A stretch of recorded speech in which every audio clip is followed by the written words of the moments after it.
สุภาษิตกำข้าวกำบะเก่าล้านนาภูมิพยาคนเมืองวันนี้เสนอกำว่าฟังได้บ่ดีเอาเผาไหม้บ่ดีกินคติก่อนสารโบราณสอนย้ำฟังล้ำฟ้าวล้ำจ้างบ่เป็นผล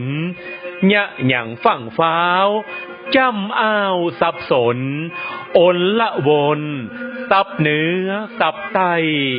บะเล่เกกังยะหยั่งฟังได้ฟังล้ำไปพลาดพังปอหายปอดีมีว่างพักยั้งเป็นตอนเป็นบังเตรียมแยงเตะเตรียมแต่เกานึ่งเข้าหุงแกงคาบเจ้าตอนแรงของกินของด้อยฟังเต็มทีบอดีสักหน่อยล้านไม่ไน่กอย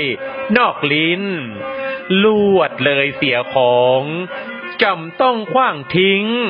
บ่เป็นแก่นแก้วแนวลายยะหยั่งฟังล้ำเพียงพำเสียหายลูกหลานยิงใจจำไว้เนอเจ้า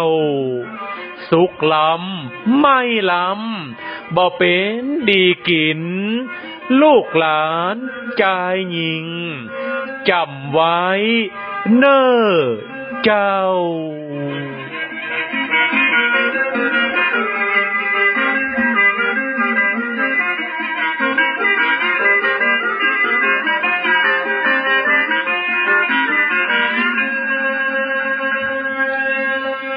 ฟังล้ำบ่ดีเอาเผาไหม้บ่ดีกินความหมายบ่มีความพอดีหรือว่าเกินความพอดีอุปมาเหมือนดั่งโบราณสอนไว้ว่า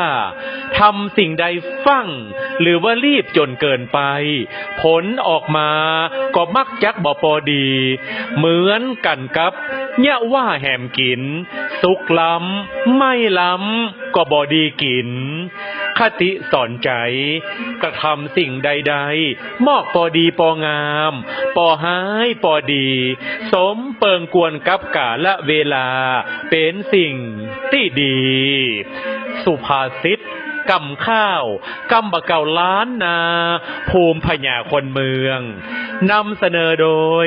เครือข่ายภูมิแผ่นดินปิ่นล้านนามหาวิทยาลัยเชียงใหม่ร่วมกับสถานีวิทยุกระจายเสียงแห่งประเทศไทยจังหวัดละปูน